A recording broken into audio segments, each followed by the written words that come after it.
Welcome, everyone. So we're here today with this important conversation that we all need to know about, branding and journalism, how to create our brand in the first stage of our careers. And for this, we're having these two amazing guests here. I'm going to welcome them by first going along their biographies. Journalist and author Mariana Atencio, an alumni from the J School at Columbia University, who graduated in 2009, coming from Venezuela, has established herself as the next generation storyteller.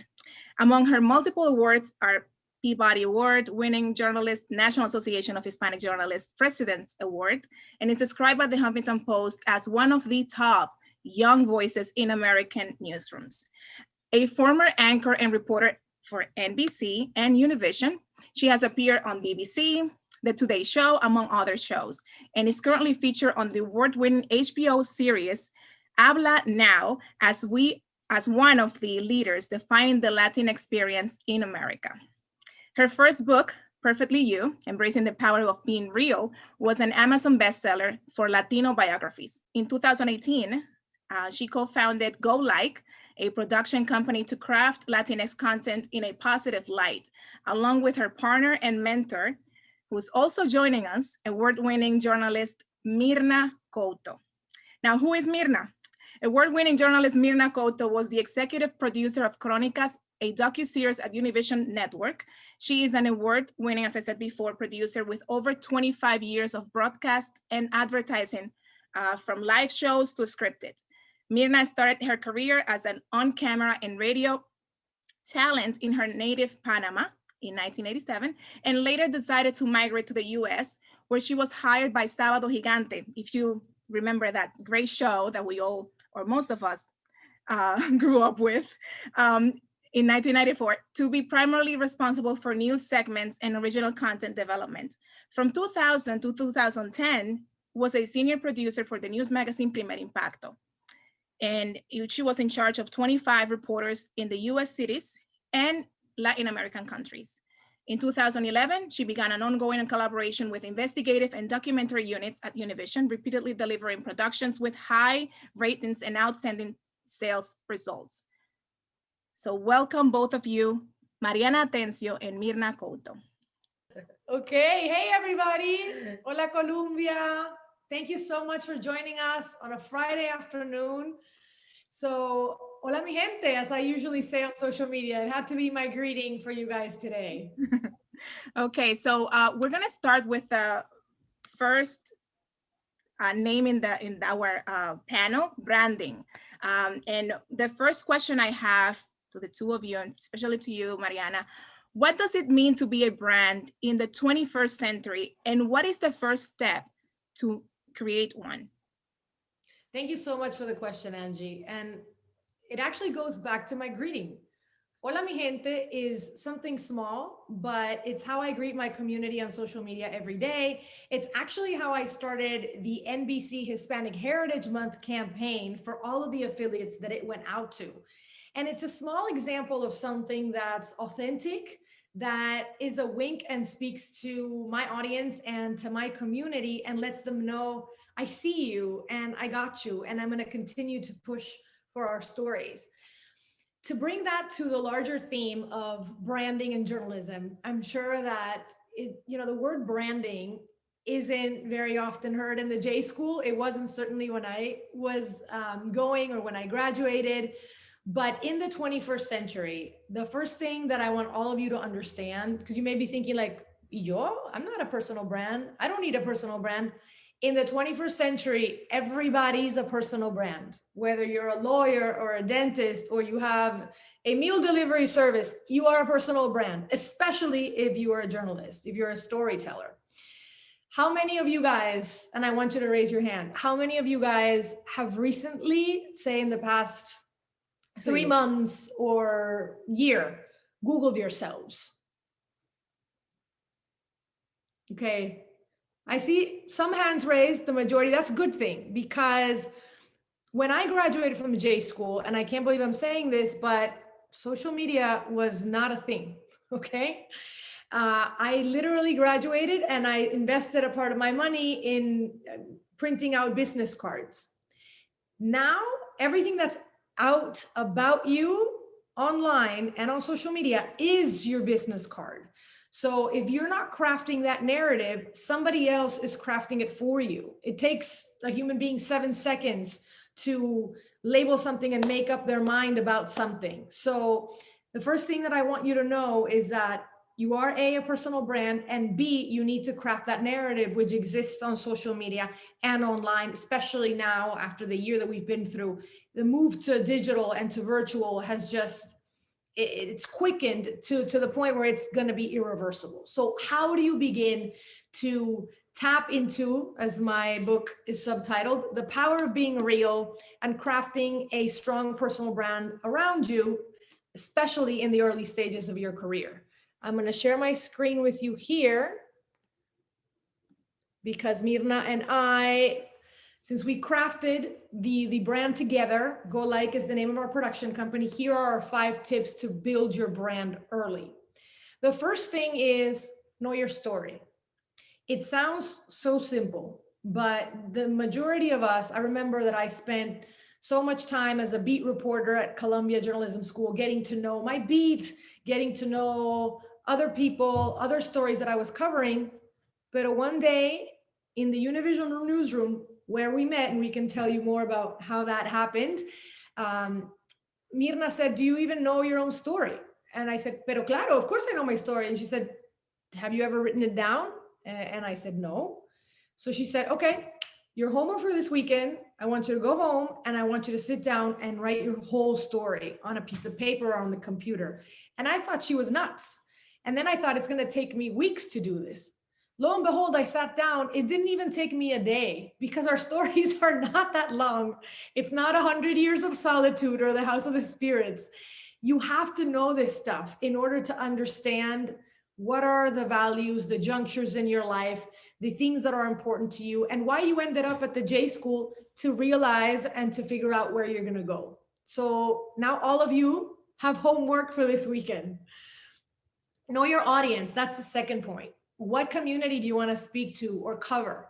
Now, because of the virtual world, as I was talking about, and this, it's first of all possible for us to speak to so many different communities around the world, but to be much more catered in our message. And it helps in terms of your personal brand if you have a personal tie-in to that community. You know, early on in my career, I really learned that at Univision. You know, at Univision, you are servicing a community of people that they don't have that many options in terms of what they're watching, or at least they didn't when I started working there also. And they trust you. They trust you more than they trust, you know, their own lawyers sometimes to give them immigration advice or advice as to how to navigate the United States. So I learned early on that you need to know which audience you're talking about, and you need to constantly service them. One anecdote just to share with you guys is, and I told Mirna this story, and she said, "You have to put it in the book." When Univision partnered with Disney to come up with a network called Fusion for Latinx youth, I was cast as the anchor for one of the morning shows, the female anchor for the main show in the mornings. And they brought us out to Good Morning America, right? The flagship morning show at ABC News, Disney. And I remember being there in the plaza. George Stephanopoulos is interviewing us. I'm there with my 2 male co-hosts, and they simply ask, you know, who is the show for and what are you guys talking about? And I said, well, this is a show for young people, and this is like the cool new morning show for us. And I don't even remember what else I said, because after that interview, we went up to the office of the ABC News president, who later became the president of Disney. And the second I walked in the room, he said, well, looked at me and said, that was a missed opportunity. You guys, I wanted to die. I was like, what? Missed opportunity? ¿Por qué? What did I do wrong? And he said, Mariana, the people you spoke with this morning, they were not your Fusion audience. They were the Good Morning America audience. They were the parents of the kids that you were speaking to. So you should have said, if you want to know what your son or your daughter is watching, what they're into, tune into our show. You have to know your audience. And I never forgot that lesson. Number three, figure out the why behind your posts, the why behind the stories you are pushing for. Just to give you a small example, in my case, after I wrote down my story, it became my vertebrae, right? The values that I believed in, that I was raised with. So I kept pushing for stories that tied back to that I really cared about. When I was coming up in journalism, an issue like drugs, it was sort of making young journalists climb up in the ranks pretty fast because it was something cool and edgy to cover. But drugs, it's never been an issue that I personally have been close to or that I cared about too much. So I consciously made a decision to not go into that subject matter. Whereas immigration, for example, which was my own personal story as an immigrant, my sister's story now, that spoke to me and it made me lit up. So I doubled down on that issue.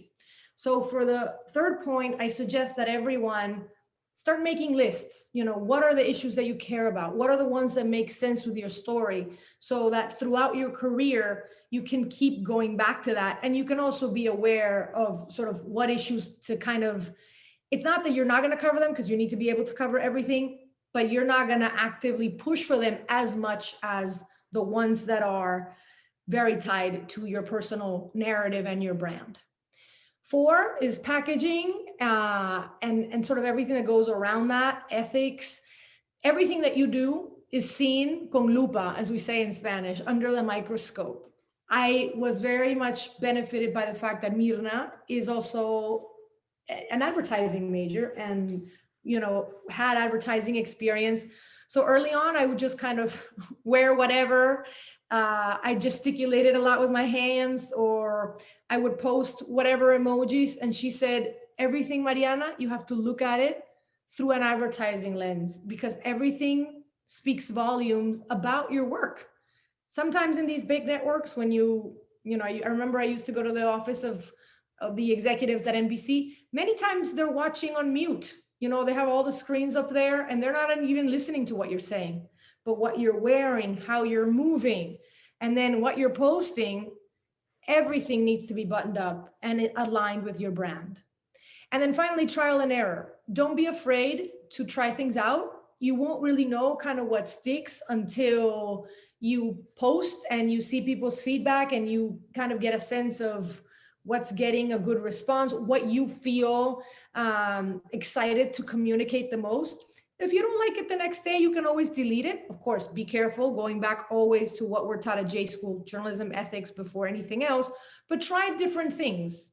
I never thought one day when I posted a video about this is how I learned English, it being my second language, the overwhelming response from people led us to develop a whole master class about English tips for immigrants who are here. So it was a whole thing that developed just from trying something out and looking at people's organic response. So that's my spiel for how to create your brand and how Mirna and I did it I think it took us like 7 years. Like 7, 8 years, yeah. Great. Good points there about branding. One of the things that we also would like to go over, since you have Mirna next to you, it's about that first experience in the journalism field and who guided you.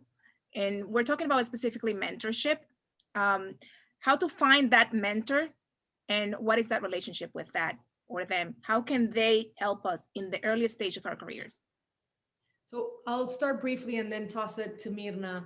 Sure. When I was where all of you guys are now, because it was seriously not too long ago, I was so anxious about graduating.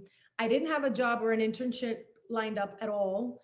I remember that when I was lucky that my parents were able to go to the graduation ceremony. And I remember when they started announcing the awards, my dad kind of he sat upright and I was like, papi, tranquilo. I didn't win anything, so you can relax. So I was so nervous about what the future held for me. And I was so hungry about, even just trying to make it in the United States in general, that when I made it to Univision, I was just kind of focused on surviving. And I made it in the lowest of the totem pole, which was digital in Spanish, when digital wasn't even a thing. And I was walking in the hallway one day, and that's when I heard a voice in the hall. I have always been into seeing people's potential. Every time I see someone, I go, I can imagine this person 10 years from now developing something or doing something great. And I saw this girl and I saw how passionate she was about just, doing everything the right way. She would put her little camera on a corner, she would look at the lights, and she would do everything by herself. So I was like, okay, she's a doer. I like that. Then one day I saw her walking and her shoes, my gosh, they were like half a size big. So she would just feel like she was going to fall. I was discombobulating. Totally. So I told her, can I tell you something? So I turned around, and this woman who was already an executive producer, had been at, she has every award under the sun, by the way. No, which I still like a Pulitzer. So. but she has a Murrow, she has a Peabody, she has Emmys, she has, So all of this, she took the time to notice that my shoes were too big for me. And it was the first time ever that anybody had ever given me constructive criticism on television, right? Because unfortunately, and that's what we have set out to change, and there's a lot of women on here, so I'll just say it, women are so hard on other women in these jobs. If we leave you with anything today, it is to support other women when you get out there in the job market. That's what she did with me, and it was life-changing. When she gave me this useful advice, I said, wow, here's somebody who took time out of her day to help me with something that is constructive. So I changed my shoes, and then I noticed that I wasn't too strong in my writing, in my scripting. So she had a reputation of being a very good writer. And I started going to her whenever I had packages due for the news, like, can you take a look at this? Can you take a look at that? A great thing that she did. Bueno, why don't you tell them what you did? Yeah, I always looked at everything and said, okay, if you were to read this from somebody else, what would you think? Don't read it as if it's your own work. Think of it as somebody else giving it to you. What do you see? What errors can you find? How can you fix it? And she goes, oh, okay, I see it. And she would do her homework. Again, mentorship is more about helping you find who you really are. It's not about making you like the mold of somebody else. You have to take a lot of things into consideration when you agree to mentor someone. And you have to let them be themselves. You have to let them grow and find their potential again and just polish it. So with that, I'm going to share our screen for Mirna's 5 tips to find and most importantly, keep a mentor. No, these are my same ones. Hold on. Give me 1 second. Can you see it? Hold on. No, you're going back to the second. Here we go. So I'll let her go through. There you go. So like it says there, select carefully. This is a person that you're going to approach, and this person's going to have a very important role in your life. Hopefully, a long lasting relationship. You have to choose someone, obviously, if you want someone from your industry, or sometimes, from something that you think can still relate to what you're doing, but you have to respect that person, and you have to come really humbly to them and tell them, I want to learn from you, but I also want to give back. You can't just say, oh, I want to learn everything from you and I'm not going to put in any effort. You have to be able to do your own homeworks and also bring something back.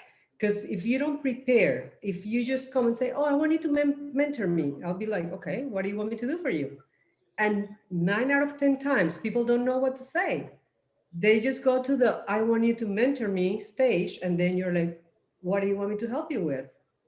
And they're like, oh, to be a good journalist. Well, I cannot help you with that. You have to become a good journalist by yourself. But I can help you with little tools, and I can help you develop what you already have. So that's very important. And you have to let the relationship grow. You have to invest in them and make it really like you also bring something to me. It can all relationships need to be like a full circle. You can't just take. You have to take and give. That's how every relationship works, and that's the best you can really expect from a relationship. I think it's also really important now that obviously you may have to do this virtually. look at what your potential mentor, look at what they're posting, look at what they care about, and find clever ways to approach them, to DM them. Also, like Mirna said, don't just show up whenever you need something. Be there for them whenever they had a milestone, whenever they're going through something. Those literally, we make lists of, important contacts professionally, birthdays, anything that you can find as a good sort of moment to be there for that other person, so that when you actually need something, it doesn't come out of the blue. We call that keep your network warm. In terms of how to approach them, there are many ways to do it. I very, very corny, have to admit. I I wrote Mirna a handwritten letter. Will you be my mentor? It wasn't corny. It was really sweet. But I think the good thing, going back to what you were saying, was that she had already seen me at work. So she already had an idea of my skill set, of what I could do. I didn't approach her out of the blue, right? What else do we have on here? Diversify, that's very important. You have to try to have not only one mentor, but several, because there are a lot of different things that different people can help you with. And if you can find people from different backgrounds, different genders, different everything, try to have as many as you can. And they don't all need to be older than you. You can have peer mentors. You can have people your own age that have different experiences, like someone who has 7 siblings, it's going to be a different experience than someone who's an only child, or someone who's studying, aside from journalism, something else that they're interested in. You can learn everything from everybody. I always say there's nothing at all that's not useful. Anything that you can learn will always be useful, always. And then I'll end this bit before I toss it back to Angie, saying that, when you look at our relationship over 7 years, we've now co-founded this production company together. It's this idea of, when it clicks, really invest in it. Keep coming back to your mentor and get them invested in your growth and your process. When people, and Mirna always tells me this, when people feel like your success is something that they've had a part in, that's magnetic. That is, Yeah. They can rally around you because they feel, wow, this person is someone that I can relate to. I contributed to her success. And that's wonderful. I mean, that's something that everybody likes. When you get to these networks, because I'm sure all of you will, or to these newspapers or digital outlets, whatever the next step is in your career, be on the lookout for, who could be possible mentors for me. Start cultivating those relationships, but then don't just be like, oh, the story that I pitched or the award that I won. Include them, make them a part of your success. The story that we pitched, the award that we won, where are we going to go next? Where are we going to take this? And then also give back and start mentoring other people, because before you know it, you will all be in that position. Yes, excellent. So now I know there is one question about branding and your guys' company, Go Like. Very important, about, so that people know what exactly is Go Like and who is the audience that you guys are looking into when you started this company.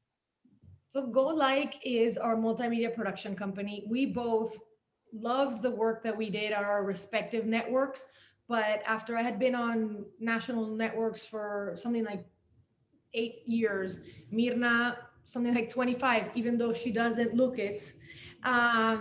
We felt so passionate about telling. First of all, it began with Latinx stories authentically, which is something that we felt wasn't really being told in the mainstream. That we said, okay, we keep complaining about this isn't being done the right way. I sometimes keep saying, okay, I get assigned the same stories all the time, and there's so many things from Latin America and from the Latinx community that we could be covering, and it's not happening. Sometimes it just takes you rolling up your sleeves and saying, okay, I'm going to do it myself. And the amazing thing about our partnership is that when you hold on to somebody else's hand and you're like, okay, we jump and we jump together, you feel much more courageous in taking that step. So Go Like began with this idea of crafting positive and authentic Latinx content. But I'd say that now it's really expanded to be inclusive of everyone, because the Latinx experience is the American experience. All we want now is to promote storytelling that is authentic, that is diverse, and that is also positive. And that goes back to the know your story, the very first pillar that we discussed today. Mirna and I, when we set out to craft the brand, we said we don't want anything controversial. We don't, I mean, there were certain things that we said we want to stay away from this, but we want to double down on that.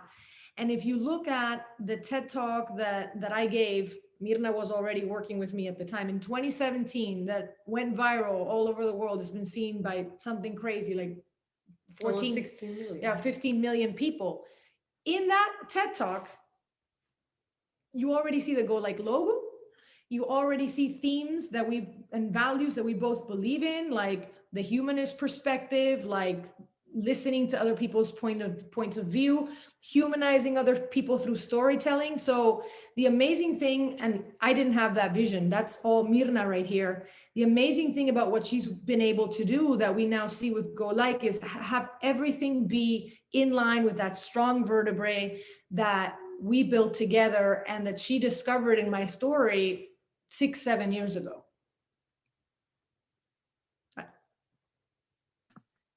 Okay. One thing, and we have a lot of other topics to cover, such as how to be an influencer and a journalist, how to handle that. There's a lot of people here and we want to have them also speak up and ask questions. So at this time, and I would like to have as many as I can. So if you can please either raise your hand or just unmute yourself.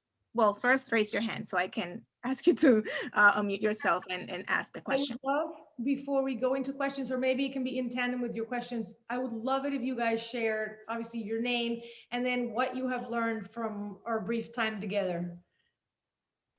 Isa Dominguez. Hi, so first of all, thank you so much. I'm in Miami. I'm Venezuelana. You're such an inspiration. And I guess what I've learned in like the few minutes is like I took a picture of the slides. Sorry, that's my brother. I learned more about actually getting a mentor and like actually doing it. I'm always nervous to take that first step, which kind of goes into my question. When it comes to like storytelling and when you're starting out with that kind of career, how do you have the confidence to actually tell a story or to even tell your story?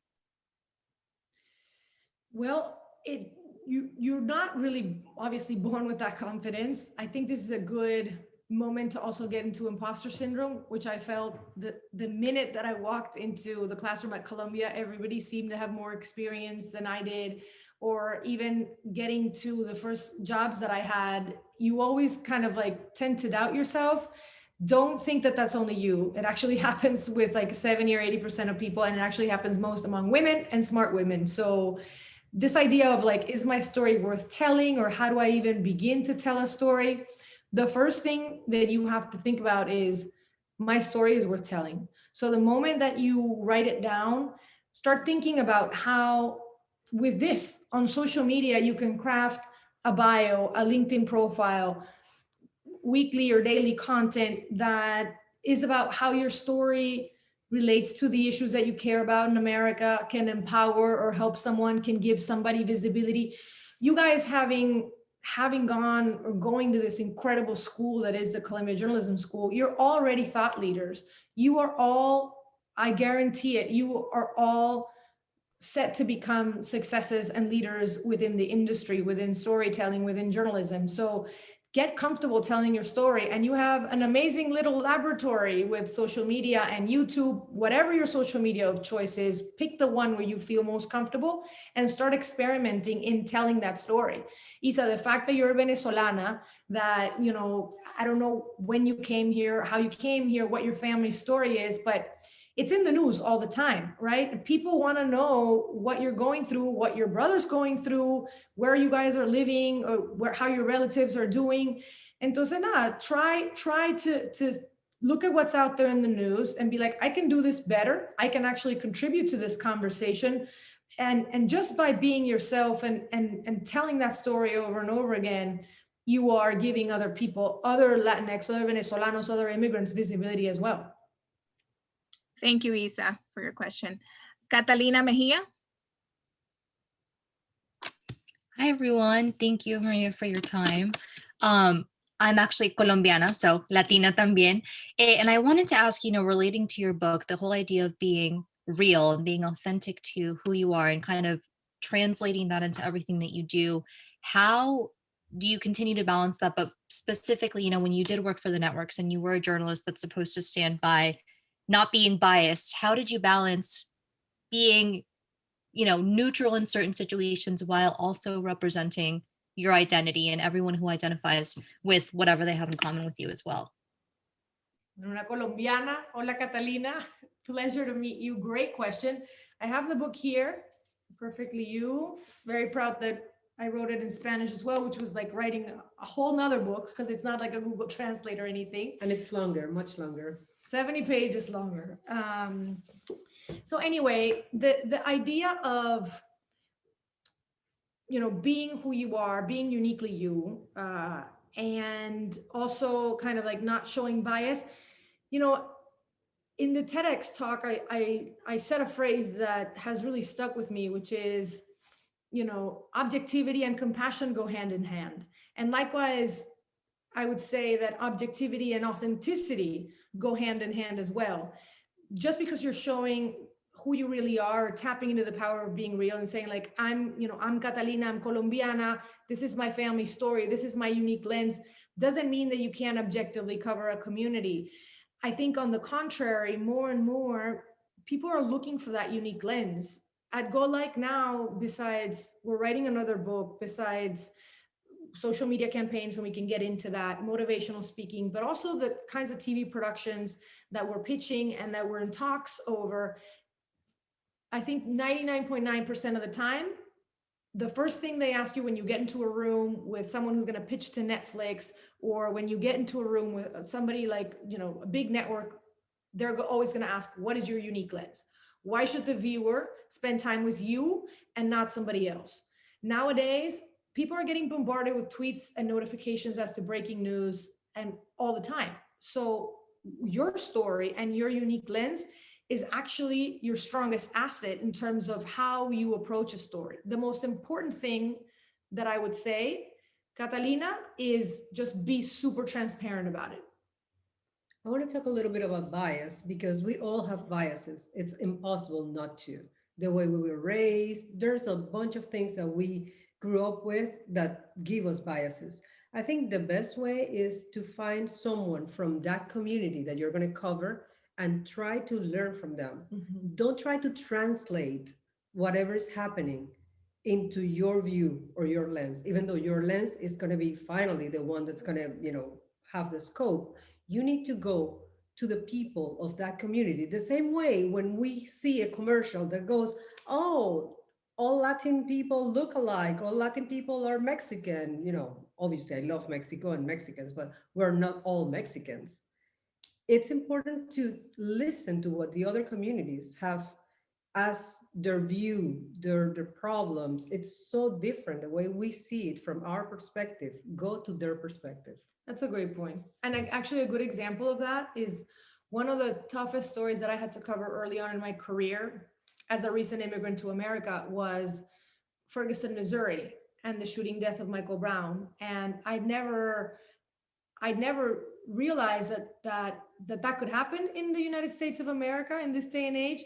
But also I was very humble in that I didn't fully grasp or understand the history behind what the African American community in that part of the country was going through at the time. So I approached it, as Mirna said, with just a lot of humility, understanding where they were coming from. And then finally, how you bring that back to your unique lens.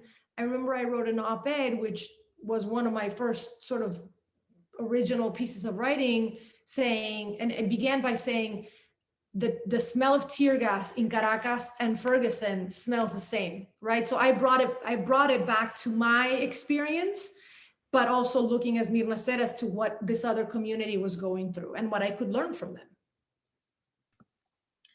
Thank you. Now we have Andrea Costa. Hi. Let me put my hand down. But anyway, thank you guys for being here. Yeah, I am. So my name is Andrea, and I am. I'm also from Venezuela. I'm in Miami right now, but I am. I'm actually an NYU journalism student. I'm in their docs program, like a documentary program, and I'm kind of nervous because like I think like I read your book, and it spoke to me a lot because you were like the first Venezuelan that I saw on NBC, and just yeah. And what else was I gonna say? I work with, I'm a paralegal as well, so I like what you were saying spoke to me a lot because I worked with like unaccompanied minors, but at the same time, what I was seeing on TV wasn't really what I was listening to, the stories I was listening to on a daily basis. So that led me to want to be a journalist. So, and my question was more like, what projects do you are thinking of doing with Go Like? Like, for example, are you thinking of doing like documentaries or series or fiction, nonfiction? Yeah, I just wanted to know more. Everything. Thank you for sharing your story with us, Andrea. You also make me very proud, and I'm inspired by you and the fact that you've worked with these families, and you're also into documentaries. So congratulations. Gracias. Thank you so much. And as Mirna said, the short answer is Everything. the novel that we're writing now.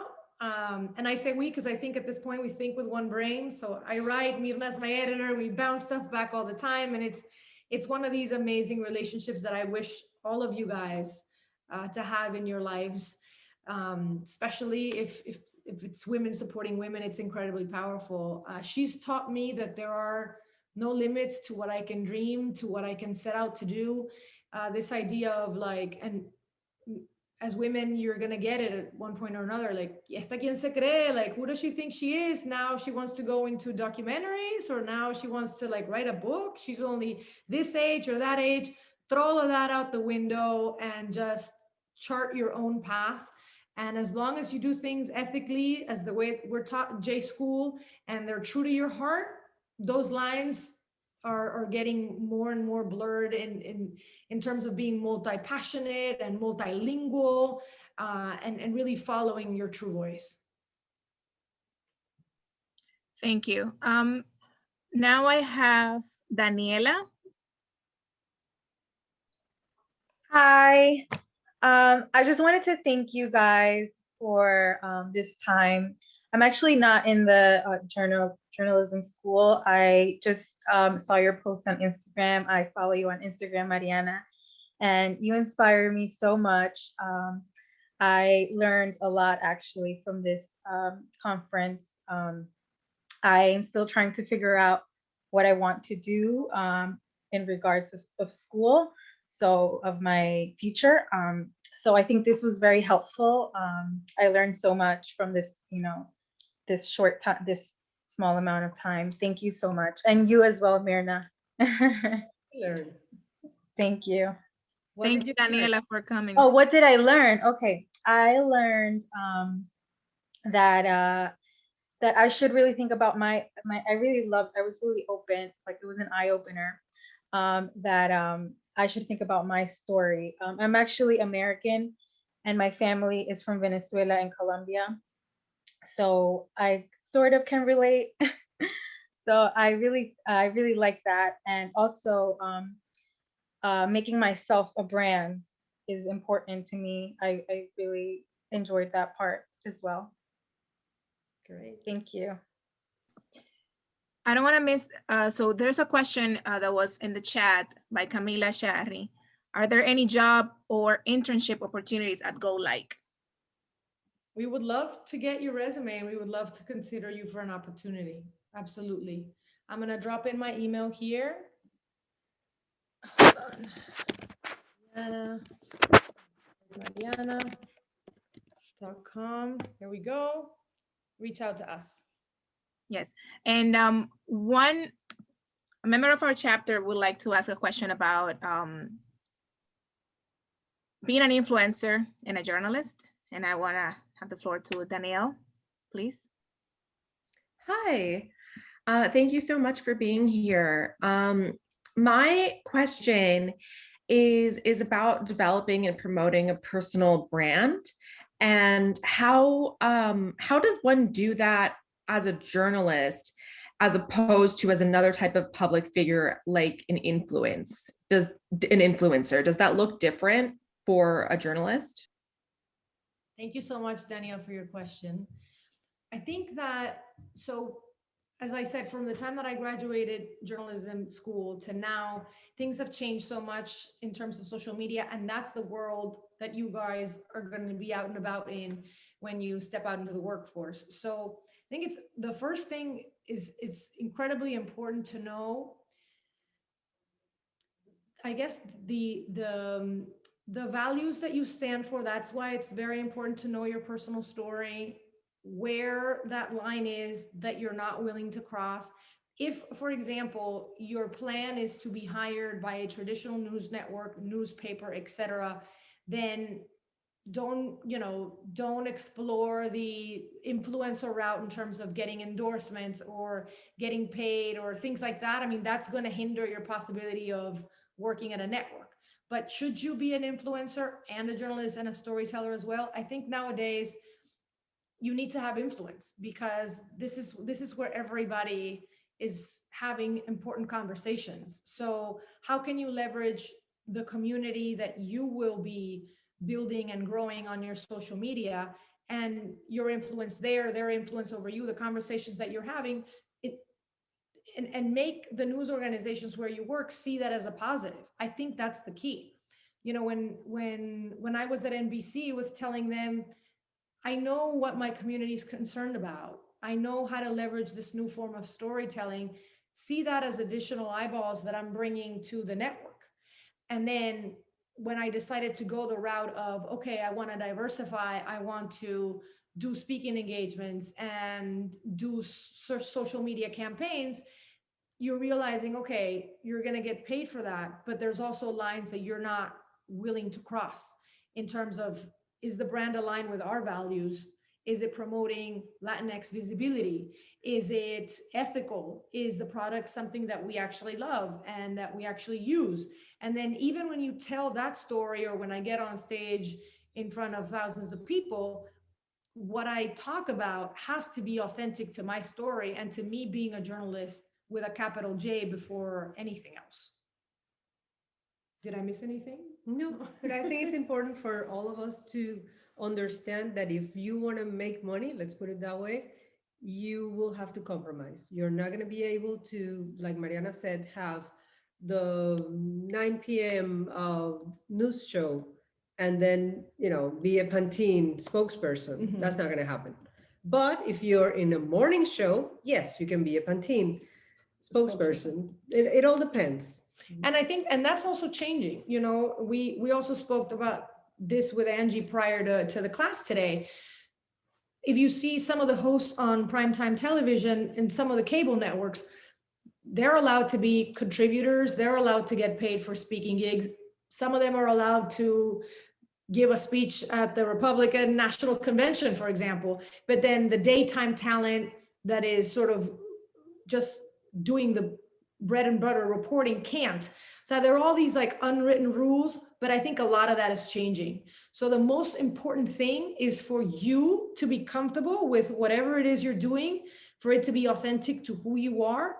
And every time you post something, every time you select an emoji for your post, just know that has, as Mirna said, consequences, ripple effects. You have to be accountable for that.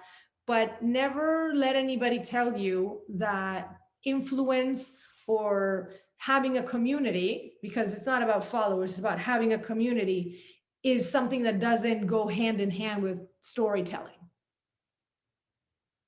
Thank you. Thank you, Mariana. Just to follow up on that, because we discussed this prior to this panel. Can you just share some of the key things that we should know when we start this route of becoming a brand and being a journalist at the same time, with all these social media platforms, having to juggle this persona in social media and being a journalist? Can you talk about what are the best strategies that we should follow? Not to follow into, not being ethical or not being seen as a journalist, but more seen as an influencer only? Absolutely. So the first thing behind everything that you do, it was a conversation that we had before writing the book. I really believe that everything you do has to be a service to people. That's the reason why we're journalists. That's the reason why we tell stories. And that should be ideally the reason why you're posting and the what drives it, right?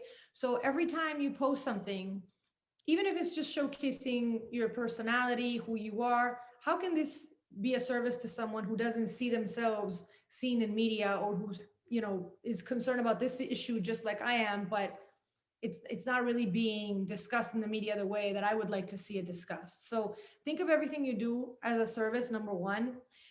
Secondly, when you're building the brand, it has to be super organic to who you are. It can't be like a persona. You're like, okay, now I'm going to put on the mask of the influencer, because also that's not going to transcend. That's not going to click for people, even traditional media audiences, because it's not authentic to who you are. So just, it's actually the opposite, right? It's tapping into the very deepest feelings that you have, what motivates you, what drives you, what you care about, and bringing that to the forefront, right? Your brand, right, has to, one, showcase your story. I'd say a good first step in doing that, as I mentioned, is write down your whole story, your family story, how that influenced who you are and why you got to where you are in life and where you want to go. Secondly, what are the values that you adhere to? You know, in my case, for example, it was, okay, I'm an immigrant, so I care about human rights. I care about humanizing others through stories.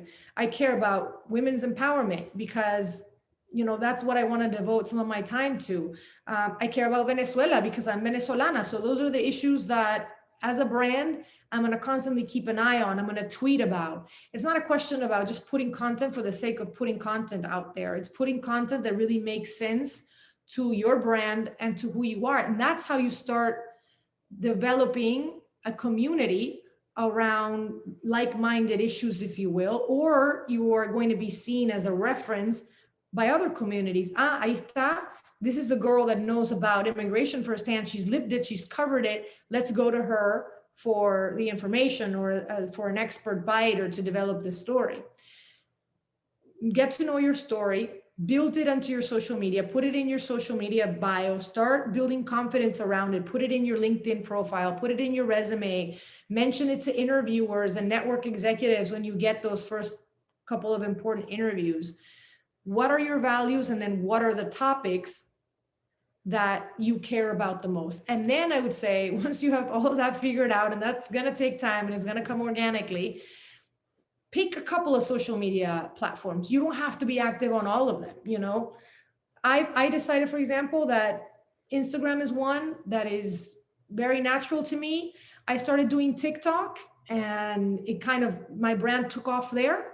But that means that Facebook and Twitter, you know, they're going to kind of take a back seat for now. That's okay. You can't be everywhere at once, and you can't be everything to everybody. So be very selective and choose the platforms and the issues and the values that are most authentic to you and your experience. Thank you. So right now I'm going to have two people asking one question each, so we can have those two questions there. Maria, can you ask your question? Maria Paul Rangel. Hi, I'm also Venezolana, and I think my mom wouldn't forgive me if I didn't tell you that she went to Medici. So I had to say it. I'm really inspired by you because I graduated from Venezuela. Now I'm at Notre Dame graduating this year. So, you know, your story really inspires me. I hope I get to follow in your steps someday. But my question goes more towards social media, because I think there's kind of like this preconception, especially with women, and how they use social media, that it's kind of seen as shallow or superficial. So how do you go about breaking those barriers, especially as a journalist? That's a great question. Gracias, Maria Paula. Gracias. Send your mom besos, muchos besos mericianos. Medici is our high school in Venezuela. We have this conversation a lot about a las mujeres sí nos dan duro, ¿vale? We get beaten up so much as women. And the first thing that I want to leave you guys with today, since it's a lot of women in this class and in this conversation, is you have to love yourself. You have to trust in your process and silence those voices many of the times, because they're the ones that are going to ignite imposter syndrome in you, make you doubt what you're doing. O sea, double down on you, what you believe is right. Many of us, we enter these rooms and then we start doubting whether we even have a right to be on there, whether our content is going to be rightly received or not. De verdad que ahí, you just have to literally that's why it's important to have a mentor, have a couple of people in your life that you can check in with and say like, wow, so I'm getting a lot of flack for this. I really believe in it. What do you think? And then just kind of keep on moving forward, because there's haters gonna hate, as they say. And if you're a woman and if you're a diverse woman, muchísimo más. You just have to grow thick skin. That would be my advice. Yeah, I think a lot of it has to do with your physical appearance too. I think you were referring a little more towards that. You have to choose what you want to portray. If you want to be seen as the super serious or the more, outgoing, it's up to you. But again, there's consequences to whatever you choose to portray.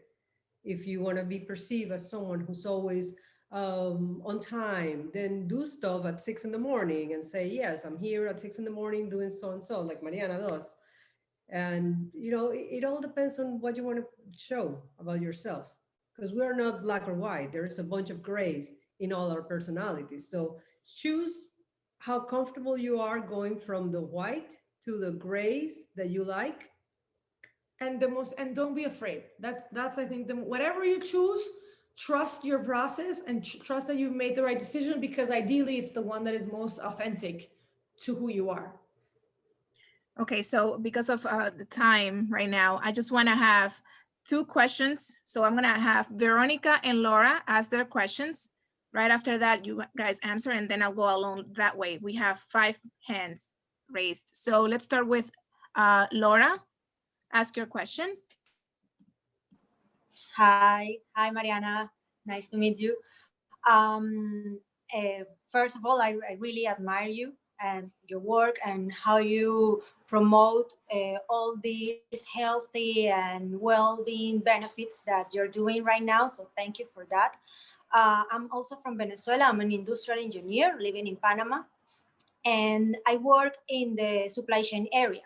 So one of the things that I really recognize is the value to have a well-defined personal brand in the corporate world, because having this clear personal brand give you the more opportunity for a growth or a promotion, or being able to work in other projects besides your area.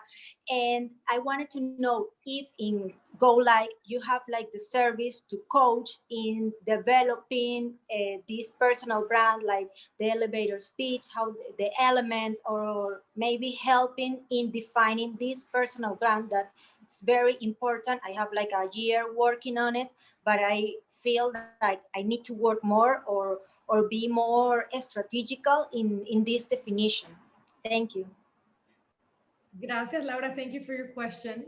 Absolutely, in the corporate world, whether it be news or whether it be in your case as an engineer, defining your personal brand and knowing it early is super important. So we would love to help you in that quest. We're all about supporting our community, nuestra gente. Así que absolutely send us an email about it. We'd love to help. Anybody, you guys have any other questions? I know we still have another question to go through, but just letting you know right now, email us about anything. If you want to discuss anything in private, you can DM me.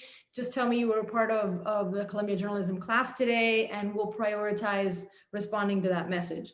One thing that popped into my mind with Laura's question, actually I announced it already, so I can tell you guys. UBS tapped us to give a motivational speech to their new recruits and their workforce this coming Monday. And in terms of, personal branding and finance, which is something that you wouldn't think like necessarily goes hand in hand, they said, what we're looking for in employees, and it's going to be the same in newsrooms, is leadership, right? We want somebody that's going to be a leader and a team player. So when you know your personal brand, as Laura said, when you're strategic about it, it's much easier to become that leader in the newsroom, to push for the stories that you want to own, and to also learn how to be a team player. And in news, the story doesn't get told if it's just you. You need your producer to be on board and to know your brand, your sound man, your cameraman, your news editor, et cetera, et cetera. Okay, we have three last people who would like to ask questions. So we're gonna go really fast on this. Marita, please ask your question. Hi there. Hi to both of you. I don't go to Columbia Journalism. I'm actually in London right now. I'm an NYU journalism graduate, and I now work for BBC News. But I follow you on Instagram, so that's how I found out about this. So thank you so much for hosting this. My question to you is sort of, how did you make the transition from network news, I guess both of you actually, to deciding to take a leap of faith and start your own production company with, that would have the benefit that you push for the stories you want, but it's also, more risky since it's something you're doing on your own. And in terms of what I learned from you today, I really liked Mirna's point about how important it is to be upfront when you're approaching a mentor and really know what you want, because I feel like that's something that comes up often. And, it's not necessarily that you don't think about it, but, you want to really be specific because those people's time is limited. So I really appreciated that tip. So I'll take that into account. Thank you. No, that's a great point. Yeah, thank you. Do you want to tackle the nerve-wracking thing of you're launching a production company and then in a pandemic and you're both leaving contracts on the table at news networks? What do you think, locas? Yeah, I think first of all, you need to be prepared financially. That's the main thing. I mean, women need to be secure to feel powerful. You cannot just, go out and say, oh, I'm going to venture in this if you don't have enough to feel like, okay, if the worst case scenario happens, would I be able to survive? Would I be able to provide for myself? If you take care of your parents, or if you have kids, or, whatever your situation is, you need to be financially, as stable and secure as you can. That to me would be the first step. Then really think about what's out there. What do you want to do? And if that need, it's already met by somebody else. If there's other people doing what you want to do, see what the competition is going to be. If it's really overwhelming, be careful. I'm not going to say don't tackle it, but be careful, because then you're going to have to compete with a lot of people. We knew that we wanted to do something specific to the Latinx community, but then we didn't have a path like, okay, we're going to do this way. I knew I wanted Mariana to write a book because I knew a book could be something that would take her to a different level. Being an author was going to give her a whole different perspective whenever we presented her to different companies, whenever we started doing something else. So to me, it was like building blocks. We needed to have a book in order for her to become an author. After being an author and already a journalist, she was going to have more opportunities to write, op-eds. Then the TED Talk came by and we're like, okay, we have to really potentiate this. This has to become another little stone in our brand. And everything started expanding. We didn't know, oh, this is a formula that's going to work perfectly, but we knew that if we didn't start, it wasn't going to happen. So start small. Everything in life starts small. And then you try little things here and there and see how it works out. And I love that we have Mirna here. This is our first like official appearance together, because Great. She has like these mantras that she lives by that over the years I've started to pick up on and make my own as that are really important to where we are right now. Like, for example, you see her speaking, like she trusts her gut like you would not believe. Whenever she says, I remember she called me and she's like, you have to write a book. I was covering teachers' protests in Oklahoma. It was my birthday. I just lost my father. And I'm like, what are you talking about? Like, what are you talking about a book? O sea, do you think anybody, and then imposter syndrome, do you think anybody's going to want to read what I have to say at like 34 years of age? Tan loca. Pero she is so sure of kind of like has just that olfato, that instinct that I've learned to trust her vision in that regard, even though in the beginning, I'm always like kind of blindsided. So trust your gut. As she said, financially be secured as well in order to make the move to go like. I also had, I had a lifestyle of 4 years of earning a paycheck at NBC News, health insurance, the works. I had to sell my home. I said, I can't, if we're going to make this move, I need to downsize because I want to be secure, right? So be strategic about everything in your life. And I think the other thing is you just saw her speak about, okay, the TED Talk came about. She's instilled that in me. She's such a perfectionist in everything that she does. Pardon the phrase, but she doesn't half-ass anything, right? And she's taught that to me. Whatever you take on, whether it's, oh, this is a small interview for this network, or that's how the TED Talk started. Oh, it's a small group of students in Reno, Nevada who want me to give this speech. If I would have just said like, oh, I'll just write whatever and show up and do whatever, it wouldn't have become the huge opportunity that it did. So really strive to give your best to absolutely everything that you do. And that's one of the quotes from the book. Perfection is not the absence of flaws, but it is giving your best in everything that you take on. Okay, so for the last 5 minutes, I'm gonna have Veronica say her question, and then I have 2 questions, the last 2 questions that I'm gonna ask them myself. So Veronica, go ahead. Okay, thank you, gracias. Mariana, un placer. I feel like estoy en las nubes right now. So I'm actually not a Columbia student. I'm a first generation student at the University of Utah. Yo también nací en Venezuela. And I have your book as well. And you're one of my biggest role models. I love how you really empathize on embracing your authenticity. And one of your biggest quotes that resonates with me is, I left Venezuela, but Venezuela didn't leave me. En verdad me pone como en lágrimas because I live in Utah, and so like aquí yo no tengo muchos venezolanos aquí, and so for me being in a predominantly white school, just community my whole life from immigrating from Venezuela, it really, really hit me when I saw that. So I just wanted to say that you mean a lot to me and just all your work. And I really look up to everything that you do. I think one of my questions would be, what advice would you give us, being that you have to navigate these difficult conversations with not only people from outside our community, but within it itself, and just how polarized the political election and just the atmosphere has been in the past years, and coming from Venezuela, navigating these 2 political systems, and how do you show that empathy for our community and also being able to educate at the same time? Because I know I don't even speak for myself when I say that in this past election, I had a lot of issues with family members and trying to educate and both trying to understand the circumstances at hand. How do you navigate doing that, being that you are putting that in a big platform, which is like embracing that within our own community and those outside, just being able to educate and showing empathy at the same time? Oh my God, thank you for your words. You almost made me cry. Venezuela has not left us, y estamos construyendo país. We're building our country here with everything that we do, even though we're far away. So thank you for being here. Thank you for your question. And thank you for what you're doing in your community, telling people about who we are and what our country's all about. And that's true of everybody on here and where you come from.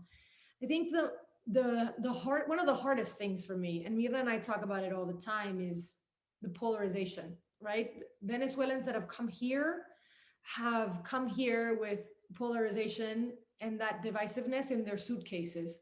And it's hard. It's hard to also see that happening in America. It's hard to see us tear each other down so much. It's like so hurtful. I think the most important piece of advice that I can give you, first of all, it starts with yourself, right? Whenever you hear yourself or you're about to say something that's not constructive about somebody else who thinks differently, and that can be very hard because the extremes are there. Just think about it first for a second. Be like, whatever it is I'm going to say, What stereotype is it going to perpetuate? And what kind of a destructive ripple effect is it going to leave? Words can wound and words can heal.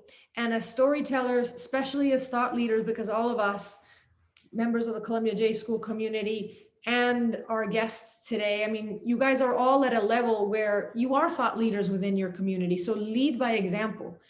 An important thing that I've learned in my 10 plus years in journalism, having to interview white nationalists at Confederate protests, having to interview people who want abortion clinics shut down, having to interview Black Lives Matter, cartel members in Mexico.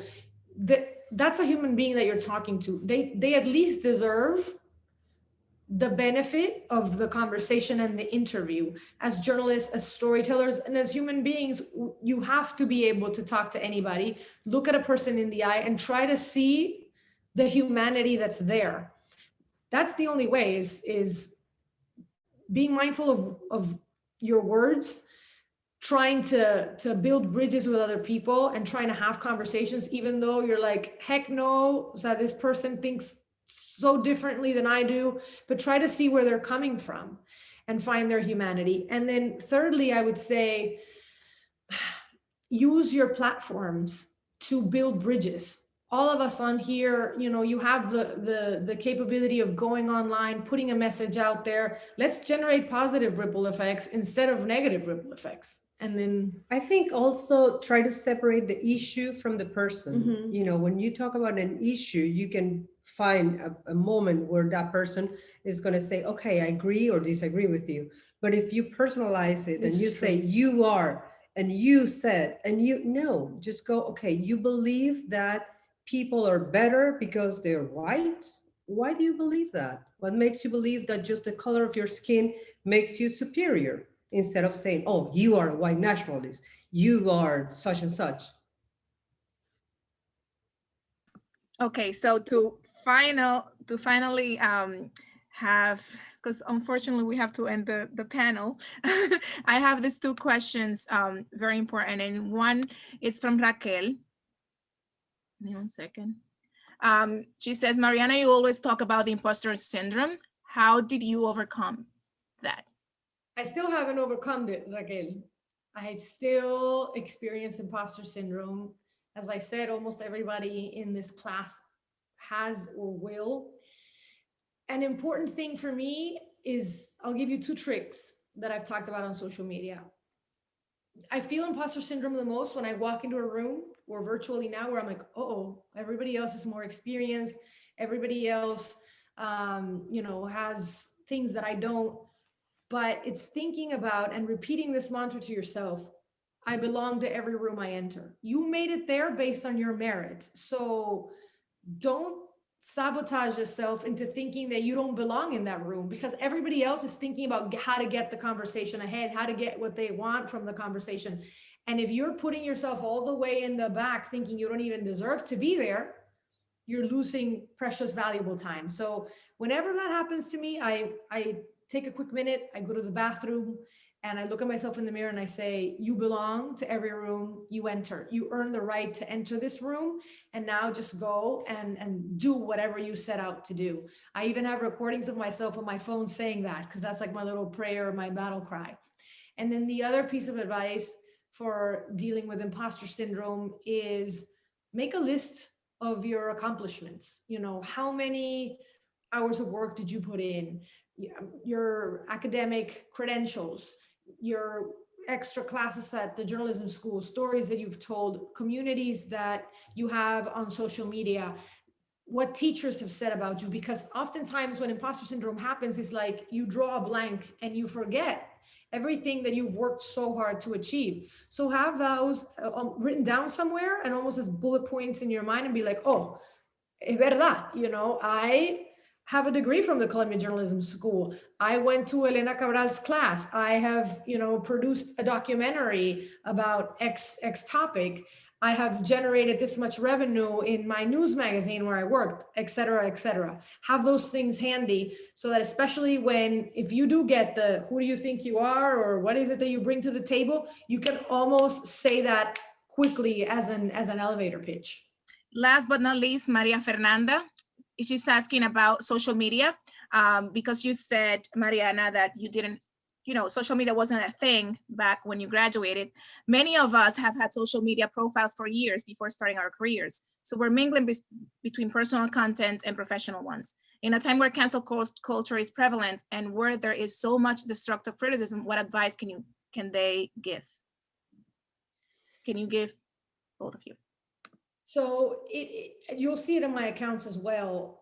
There's personal things on there and there's professional things on there. That's okay, because people also don't, when a news executive hires you or a company hires you, they also don't want to feel like, oh, there's like a robot on there, right? There's like not even a real person on there. People want to know who you are. People want to know what your personality is like, and you can give them a window into that.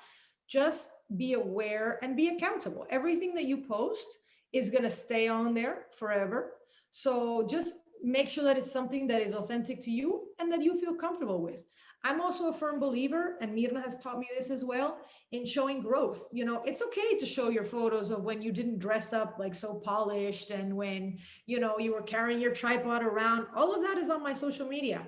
People like to see that there's been growth, that, oh my God, look at where this person started and look at where she is now. That journey is actually very empowering for people. So think about where you are now and really make conscious posts of, wow, so this is my dream for myself, right? And this is a new skill that I learned today. Because believe me when I tell you that 10 years will go by in the blink of an eye, which is what happened to me. I graduated journalism school 10 years ago and I still can't believe it. And you're going to look back and you're going to say, look at me, there I was, full of hope, and I had these dreams, and now look at me now. They've, what I've achieved has even gone beyond that. So show journey, show growth, and it's okay to show a little imperfections. Just be accountable for everything that you post. Final thoughts, Mirna? Well, I think, first of all, it was a pleasure to see all of you. It was great. I wanted to talk to some of the guys. I mean, I saw a couple of male faces. And I hear from them, yeah. They lifted their hands. So, I think it's great for all of you to be really opening up.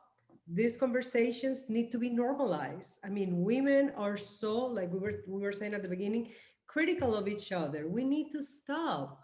Nobody's perfect. Don't try to achieve an idea of perfection that does not exist. Be your own best self. That's all you can really aspire to be. And if we can leave you with anything, just like Mirna supported me and it changed my career and my life, go out and support somebody else today, whenever you get to the job of your dreams tomorrow, because that's how we're going to have a better society. Okay, with this, we want to thank you so much, all of you, for being here. Mariana, Mirna, thank you so much. Thank you, all of you, from wherever you are today. We appreciate at the NAHJ so much your presence. Have a great Friday. Thank you so much to Columbia University, my alma mater, for the opportunity. Gracias, Elena. Thank you for making this happen. I know we send out a lot of positive ripple effects out there to the world today. Thank you guys so much for telling stories. We need you now more than ever. Thank you.